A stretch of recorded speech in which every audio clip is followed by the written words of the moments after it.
Tout s'est joué en à peine 6 minutes. 6 petites minutes et pourtant assez pour ouvrir la fracture diplomatique la plus profonde entre Paris et Tel Aviv depuis l'embargo français sur les armes de 1967, tout en coupant presque en deux le regard du monde sur la tragédie israélo-palestinienne. Benjamin Netanyahou venait tout juste d'achever son plaidoyer enflammé en faveur de l'offensive menée à Gaza. Comme à son habitude, il avait brandi le droit absolu d'Israël à se défendre avant de réduire les morts et les ruines à cette formule commode des pertes secondaires regrettables, mais selon lui inévitables dans une guerre contre le Hamas. Face à Sébastien Lecornu, il affichait cette raideur de chef, assiégé cette fois martial en sa propre légitimité, celle-là même qui avait bâti son image d'homme fort de la sécurité israélienne. Dans son esprit, l'affaire était close, il venait de livrer une explication blindée impossible à démonter, capable de faire taire les reproches de plus en plus insistants venus d'Europe contre l'armée israélienne. Dans la salle de conférence climatisée du Conseil de sécurité de l'ONU à New York, l'atmosphère était lourde de cette tension particulière qui précède les grandes ruptures diplomatiques. Les chiffres étaient accablants et pesaient sur tous les débats. 40 et 1 000 morts palestiniens selon les autorités de Gaza, dont 16 000 enfants, 11 000 femmes, des hôpitaux bombardés, des écoles transformées en cimetières, des camps de réfugiés rayés de la carte des images, qui avaient choqué le monde entier et soulevé des questions douloureuses sur la proportionnalité de la réponse israélienne. Mais quelque chose dans l'attitude de Lecornu aurait dû alerter le Premier ministre israélien. Une froideur glaciale, une détermination nouvelle qui contrastait avec la diplomatie habituelle des dirigeants européens face à Israël. Car derrière cette justification militaire apparemment technique, se cachait une réalité que Netanyahou refusait d'admettre. La France n'était plus disposée à accepter les dommages collatéraux massifs comme un prix acceptable de la sécurité israélienne. Ce qui allait se passer ensuite choquerait Israël, diviserait l'opinion occidentale et marquerait peut-être un tournant historique dans les relations entre l'Europe et l'État hébreu. Pour comprendre l'ampleur du séisme qui allait secouer cette assemblée, il faut remonter 3 mois en arrière. Quand les images insoutenables en provenance de Gaza avaient commencé à choquer l'opinion publique française et européenne, des familles entières, ensevelies sous les décombres, des enfants mutilés dans des hôpitaux débordés, des convois humanitaires bombardés, malgré les coordonnées transmises à Tsahal. Ces images avaient profondément marqué Emmanuel Macron et son gouvernement.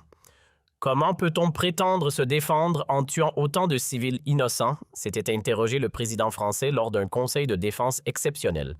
Il y a une disproportion manifeste entre la menace terroriste et la réponse militaire israélienne. Cette inquiétude présidentielle avait conduit à une réévaluation complète de la position française au Moyen-Orient, contrairement à ses prédécesseurs. Souvent prudent sur les questions israélo-palestiniennes par crainte des accusations d'antisémitisme, Lecornu avait pris une décision politique majeure, assumé pleinement une critique factuelle de la politique militaire israélienne basée sur le droit international humanitaire.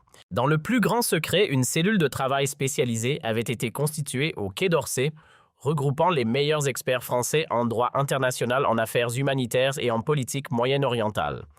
Denis Bochart, ambassadeur et monument de la diplomatie française dans la région, Bertrand Badi, géopolitologue de Sciences Po, et Marie-Françoise Bechtel, juriste internationale, avaient compilé un dossier accablant sur les violations présumées du droit international humanitaire à Gaza. Monsieur le Premier ministre avait expliqué Marie-Françoise Bechtel lors d'une réunion confidentielle à Matignon. Nous avons identifié au moins 47 cas de bombardement d'infrastructures civiles protégées par les conventions de Genève, hôpitaux, écoles, lieux d'installation d'eau potable. C'est systématique, pas accidentel. Ces analyses juridiques implacables avaient renforcé la détermination de Lecornu à porter le débat sur le terrain du droit international plutôt que sur celui des équilibres géopolitiques traditionnels.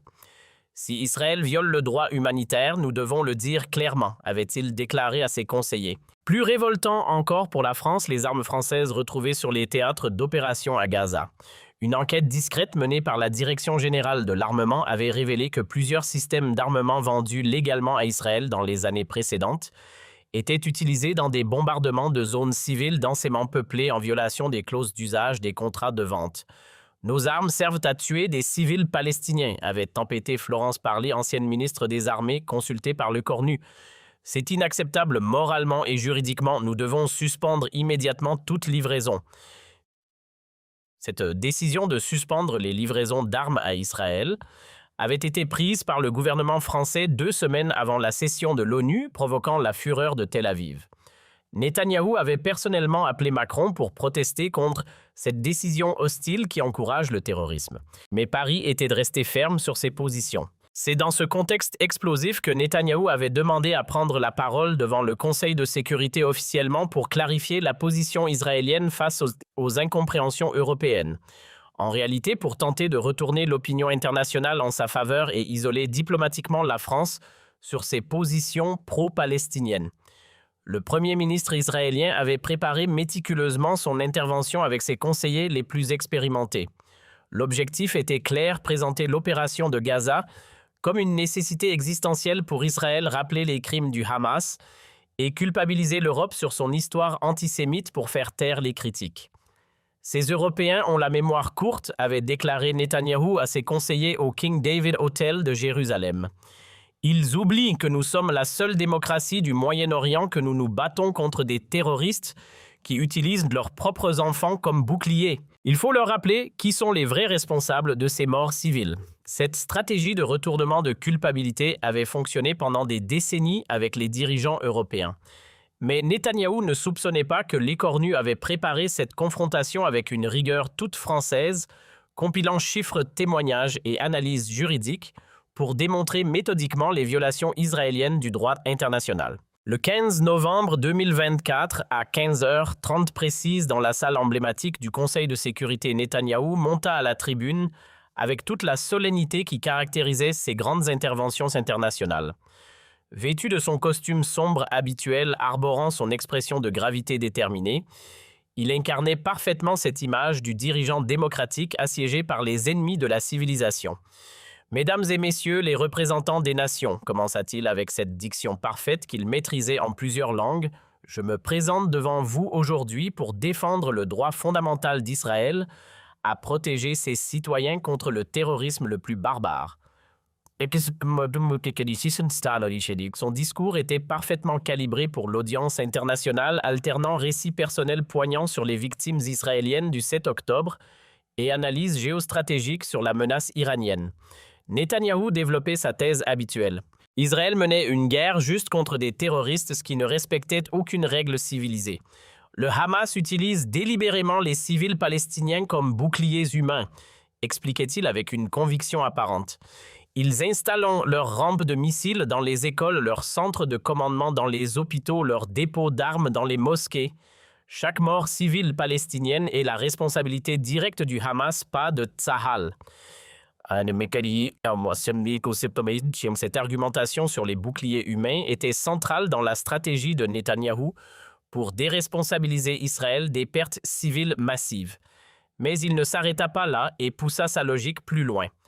Nos ennemis comptent sur la sensibilité occidentale aux images de souffrance pour nous faire arrêter notre légitime défense. Ils filment délibérément leurs morts. Ils mettent en scène leur douleur. Ils manipulent l'émotion mondiale pour protéger leurs capacités terroristes. Cette accusation de mise en scène de la souffrance palestinienne était particulièrement cynique et allait déclencher la fureur de l'écornu. Mais Netanyahou, porté par sa propre rhétorique, n'en resta pas là. La France et certains pays européens ont choisi de punir la victime plutôt que l'agresseur, déclara-t-il en regardant directement la délégation française. En suspendant leur livraison d'armes à Israël, ils affaiblissent notre capacité à nous défendre et encouragent indirectement le terrorisme international. Cette attaque directe contre la France était calculée pour provoquer une réaction, mais Netanyahou commit l'erreur de sous-estimer la préparation de son homologue français. Il termina son intervention par un appel solennel. L'histoire jugera ceux qui ont soutenu la démocratie israélienne dans sa lutte existentielle contre la barbarie et ceux qui ont préféré les larmes de crocodile à la vérité du terrain. Israël continuera de se défendre avec ou sans le soutien de ceux qui ont oublié les leçons de l'histoire. Les applaudissements qui suivirent furent polis mais mesurés. L'Assemblée internationale restait divisée sur la question palestinienne. Tous les regards se tournèrent vers l'écornu quand il demanda calmement à prendre la parole. Le Premier ministre français se leva avec cette dignité républicaine qui caractérisait la tradition diplomatique française, monta à la tribune sans hâte et fixa Netanyahou droit dans les yeux avant de prononcer les mots qui allaient choquer Israël et diviser l'opinion. « Non, monsieur le Premier ministre Netanyahou, commença-t-il d'une voix posée mais tranchante. Je vous remercie pour cette démonstration parfaite de ce qu'est devenue la rhétorique israélienne, un mélange toxique de victimisation et de déni de réalité. » L'attaque était immédiate et brutale.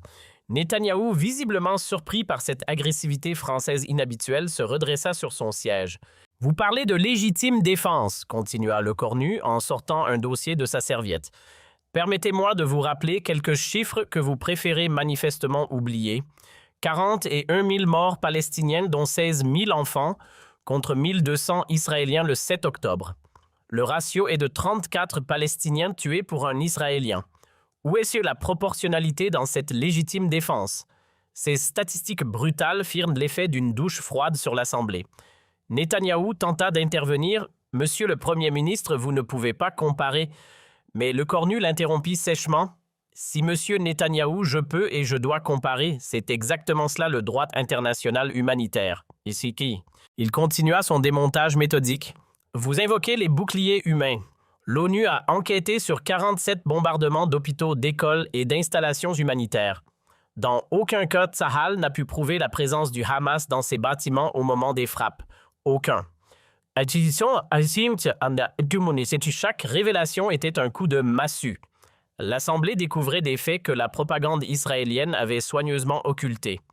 Mais parlons surtout de votre accusation la plus ignoble, continua Lecornu avec une colère contenue.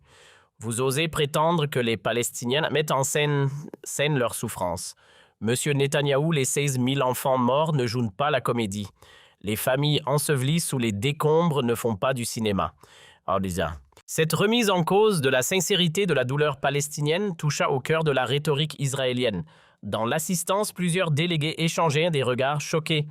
Et puisque vous évoquez l'histoire, poursuivit Lecornu, permettez-moi de vous rappeler une vérité que vous semblez avoir oubliée.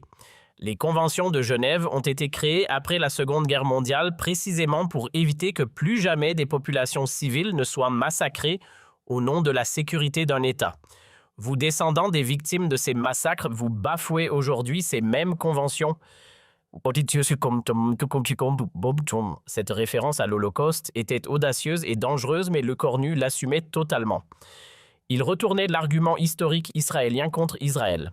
Netanyahou tenta une dernière défense. La France ne comprend pas la menace existentielle. Au contraire, le coupa Lecornu. Nous comprenons parfaitement. Nous comprenons qu'on ne combat pas le terrorisme en devenant soi-même terroriste. Le silence qui suivit cette accusation de terrorisme d'État était assourdissant. Jamais un dirigeant occidental n'avait utilisé ces termes pour qualifier la politique israélienne dans une enceinte officielle. Mais Lecornu réservait le plus dur pour la fin. « Monsieur Netanyahou, vous nous reprochez de suspendre nos livraisons d'armes. Nous avons découvert que nos missiles étaient utilisés pour bombarder des camps de réfugiés, nos chars pour raser des quartiers résidentiels, nos drones pour traquer des ambulances. Voulez-vous vraiment que nous soyons complices de ces crimes de guerre? L'époque où Israël pouvait tout faire au nom de sa sécurité est révolue. Les morts palestiniens valent autant que les morts israéliens. » L'explosion qui suivit fut immédiate. Netanyahou quitta la salle sans un mot, suivi par toute sa délégation. Dans l'assistance, c'était la stupéfaction générale. Pour la première fois dans l'histoire de l'ONU, un dirigeant occidental avait accusé Israël de crimes de guerre et de terrorisme d'État. L'onde de choc fut planétaire et immédiate. En Israël, la réaction fut explosive. Les médias hébreux titraient « La France déclare la guerre à Israël », Lecornu, le nouveau Hitler, l'antisémitisme français revient au galop. Le gouvernement israélien rappela immédiatement son ambassadeur à Paris et suspendit toute coopération avec la France. Mais dans le monde arabe, l'effet fut inverse et spectaculaire. Du Maroc à l'Irak, des millions d'Arabes saluèrent le courage français et la voie de la justice. Les manifestations de soutien à Lecornu se multiplièrent dans toutes les capitales. Pour la première fois depuis des décennies, un dirigeant occidental avait osé dire publiquement ce que pensaient des centaines de millions de personnes. En Europe, les réactions furent plus nuancées mais révélatrices. L'Allemagne et l'Italie exprimèrent leur inquiétude devant l'escalade verbale, mais plusieurs pays nordiques approuvèrent discrètement la position française. L'Espagne et l'Irlande apportèrent leur soutien explicite. Plus surprenante aux États-Unis, même la réaction fut partagée. Si l'establishment politique condamna massivement les propos de l'écornu, une partie importante de l'opinion publique, notamment chez les jeunes et les progressistes, salua le courage de dire enfin la vérité. 6 mois après cette confrontation historique, les conséquences étaient durables et profondes. Les relations franco-israéliennes étaient au point de rupture. Mais la France avait gagné une crédibilité morale considérable dans le monde musulman et auprès d'une partie croissante de l'opinion occidentale. L'histoire retiendra que ces 6 minutes à l'ONU marquèrent peut-être un tournant dans la perception occidentale du conflit israélo-palestinien. L'écornu avait brisé un tabou vieux de plusieurs décennies et ouvert la voie à une critique plus libre de la politique israélienne, comme l'écrivit Le Monde. En 6 minutes, l'écornu a dit tout haut ce que beaucoup pensaient tout bas depuis des années. Il a rappelé au monde que la souffrance humaine n'a pas de nationalité et que le droit international doit s'appliquer à tous, y compris à Israël. Mais derrière cette confrontation spectaculaire se cachait une préparation de plusieurs mois que très peu de personnes connaissaient vraiment. L'histoire secrète de cette offensive française contre la politique israélienne à Gaza avait commencé 5 mois plus tôt dans les bureaux feutrés du Quai d'Orsay, quand les premières images insoutenables de la guerre avaient commencé à choquer l'opinion publique française et européenne. Le déclencheur avait été un rapport confidentiel de Médecins sans frontières, transmis directement à l'Élysée en juin, détaillant avec une précision clinique les blessures observées sur les victimes civiles, schéma de fragmentation compatible avec des munitions antipersonnelles brûlures caractéristiques des armes au phosphore, blanc, amputation traumatique suggérant l'usage d'armes à sous-munitions. Monsieur le Président, avait déclaré le docteur Xavier Emmanuelli, cofondateur de Médecins sans frontières, lors d'une réunion d'urgence à l'Élysée, ce que nous voyons à Gaza n'est pas de la guerre urbaine classique. C'est de l'extermination systématique de civils avec des armes conçues pour maximiser les souffrances. Nos équipes sont formées aux conflits les plus durs, mais elles n'avaient jamais vu une telle barbarie organisée. Ces révélations médicales avaient profondément choqué Emmanuel Macron. Comment des démocraties occidentales peuvent-elles fermer les yeux sur de telles horreurs? S'était-il interrogé devant ses conseillers. Si nous ne disons rien, nous devenons complices de ces crimes. Cette indignation présidentielle avait déclenché une mobilisation inédite de l'appareil diplomatique français. Catherine Colonna, alors ministre des Affaires étrangères, avait constitué une cellule de crise spécialisée dans le suivi des violations du droit international humanitaire. L'objectif était double documenter méthodiquement les crimes de guerre présumés commis à Gaza et préparer une réponse diplomatique française à la hauteur de la gravité de la situation. L'équipe constituée était impressionnante par sa compétence et sa diversité. Denis Bochart, ancien ambassadeur de France en Syrie et véritable légende de la diplomatie française au Moyen-Orient, dirigeait l'aspect politique. Marie-Françoise Bechtel, juriste internationale de renommée mondiale, supervisait l'analyse juridique. Le général Vincent Desportes, ancien directeur de l'école de guerre, apportait l'expertise militaire. Leila Daklia, historienne du Centre national de la recherche scientifique spécialisée dans le monde arabe, fournissait le contexte géopolitique. Monsieur le Premier ministre avait expliqué Marie-Françoise Bechtel lors de la première réunion de cette cellule à Matignon. Nous nous trouvons face à une situation juridique claire. Les attaques systématiques contre les infrastructures civiles, les hôpitaux, les écoles et les lieux de culte constituent des violations caractérisées du droit international humanitaire. Article 8 du Statut de Rome. 4e Convention de Genève, protocole additionnel, tout y est. Cette analyse juridique implacable était étayée par un travail de documentation d'une précision remarquable. L'équipe française avait épluché tous les rapports des organisations internationales, recoupé les témoignages des organisations non gouvernementales présentes sur le terrain analysé, les images satellites fournies par le Centre national d'études spatiales. Le dossier constitué faisait plusieurs centaines de pages de preuves accablantes. Un exemple particulièrement révoltant concernait le bombardement de l'hôpital Al-Shifa. L'analyse française basée sur les données géolocalisées et les témoignages médicaux démontrait que l'attaque avait eu lieu pendant une opération chirurgicale sur des enfants causant la mort de 23 patients et de 11 membres du personnel médical. C'est un crime de guerre caractérisé, avait conclu l'expert juridique français. Aucune justification militaire ne peut légitimer une telle barbarie. Adieu et mon décès, c'est ici. Plus choquant encore l'origine des armes utilisées dans ces attaques. L'enquête française avait révélé que plusieurs systèmes d'armement vendus légalement à Israël par des entreprises européennes, notamment Thales et MBDA, étaient utilisés dans des bombardements de zones civiles en violation flagrante des clauses d'usage humanitaire de ces contrats. Nos missiles Mika et nos bombes guidées AASM servent à tuer des enfants palestiniens, avait tempêté Florence Parly, ancienne ministre des Armées consultée par Le Cornu. C'est un détournement criminel de nos technologies de défense. Nous devons immédiatement suspendre toute coopération militaire avec Israël. C'est ce qui a permis, cette découverte avait été le déclencheur de la décision française de suspendre les livraisons d'armes à Israël en septembre 2024.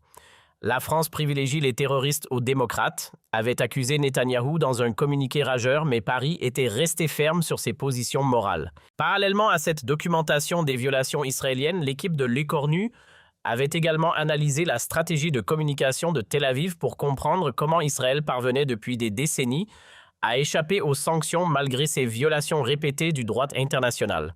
Frank Barat, journaliste spécialisé dans les questions palestiniennes, avait été discrètement consulté pour décortiquer les mécanismes de la propagande israélienne.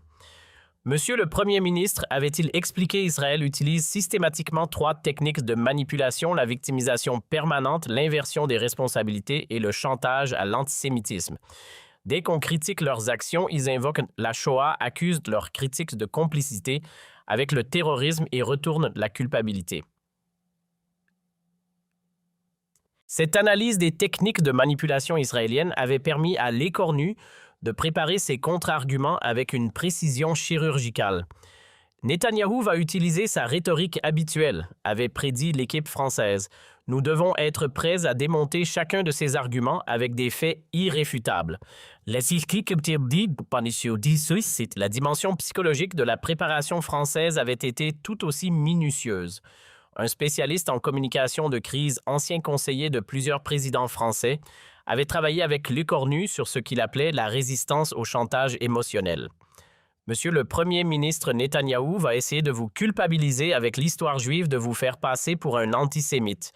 Votre force sera de rester sur le terrain factuel du droit international sans jamais entrer dans l'émotion. Cette préparation psychologique était cruciale car elle permettait à Le Cornu de résister aux techniques de manipulation habituelles de Netanyahou techniques qui avaient si souvent fonctionné avec d'autres dirigeants européens terrorisés à l'idée d'être accusés d'antisémitisme. Les simulations organisées à Matignon étaient d'un réalisme saisissant. Denis Beauchard jouait Netanyahou avec un talent consommé, reproduisant les tics de langage, les arguments habituels et les techniques de pression du Premier ministre israélien. « Monsieur Le Cornu, vous faites le jeu des terroristes », s'exclamait-il avec une indignation calculée. « Monsieur l'ambassadeur, je fais le jeu du droit international », répondait calmement Le Cornu.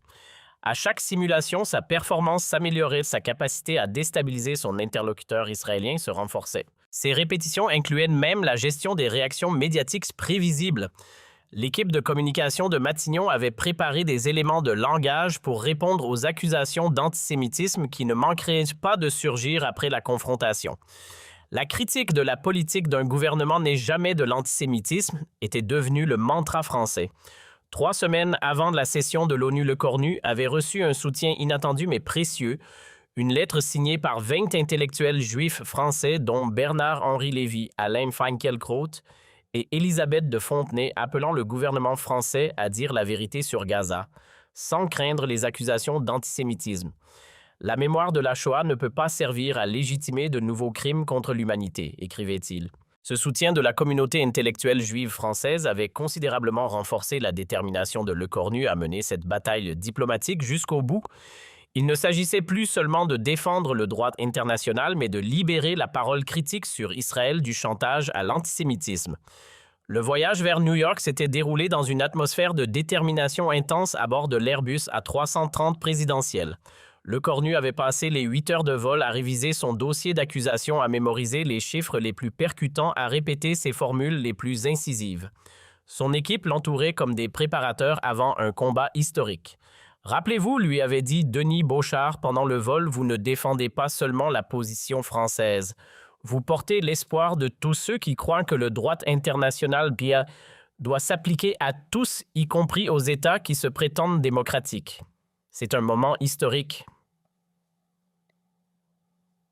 À New York, l'atmosphère était survoltée bien avant le début de la session de l'ONU. Les médias internationaux sentaient qu'un affrontement majeur se préparait entre Paris et Tel Aviv. Les correspondants diplomatiques français et israéliens se livraient une guerre de communication anticipée, chacun tentant d'influencer l'opinion avant même le début des débats. Dans la délégation israélienne à l'hôtel Plaza, l'inquiétude était palpable malgré l'assurance affichée. Les services de renseignement israéliens avaient intercepté des signaux indiquant que les Français préparaient une offensive diplomatique majeure contre la politique de Gaza, mais ils ne soupçonnaient pas l'ampleur du dossier d'accusation compilé par Paris. Les Français vont probablement critiquer notre opération militaire comme d'habitude, avait prédit un conseiller stratégique de Netanyahou. Si nous répondrons avec nos arguments habituels sur le droit à l'autodéfense et les boucliers humains du Hamas, c'est une routine diplomatique.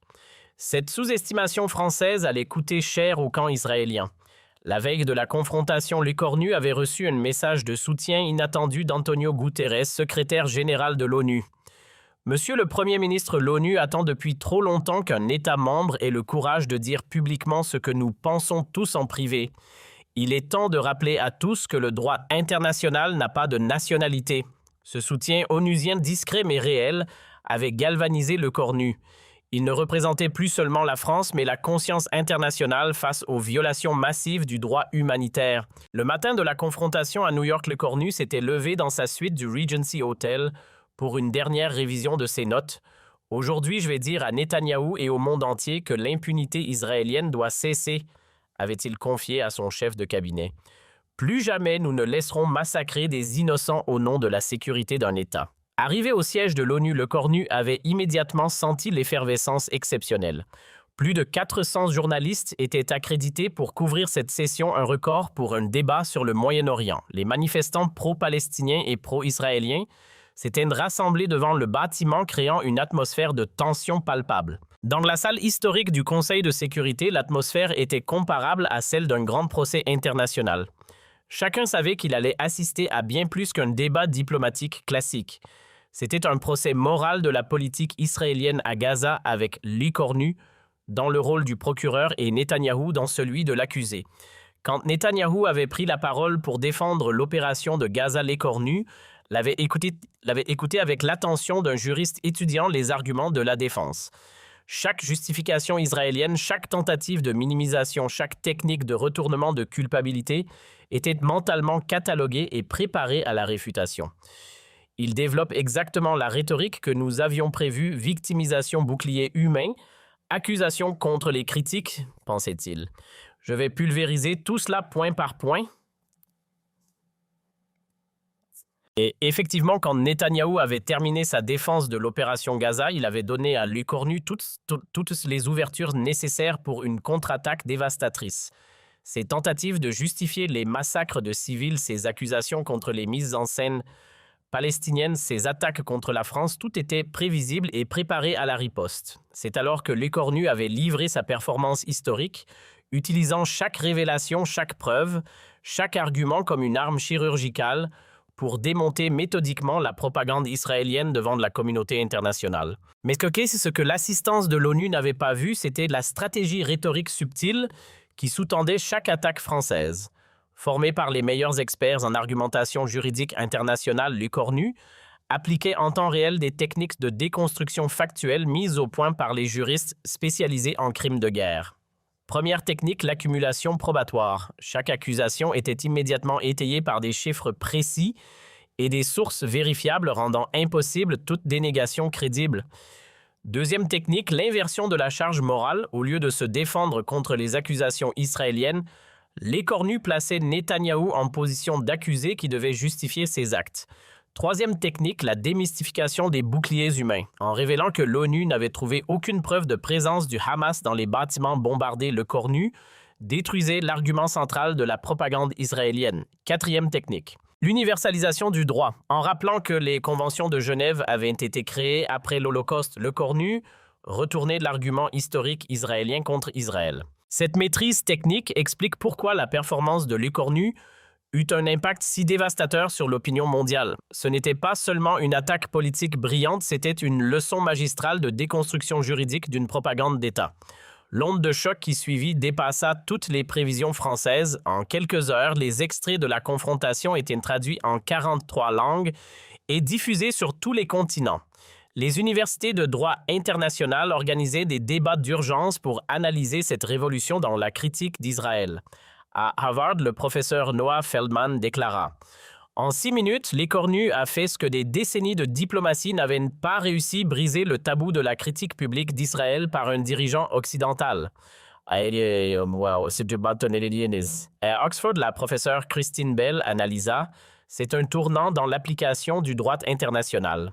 Plus jamais un État ne pourra invoquer son histoire pour échapper à ses responsabilités présentes. » Mais c'est peut-être la réaction des juristes internationaux qui fut la plus significative. Mary Robinson, ancienne présidente de l'Irlande et spécialiste des droits humains, déclara que l'Écornu avait libéré la parole juridique sur Israël.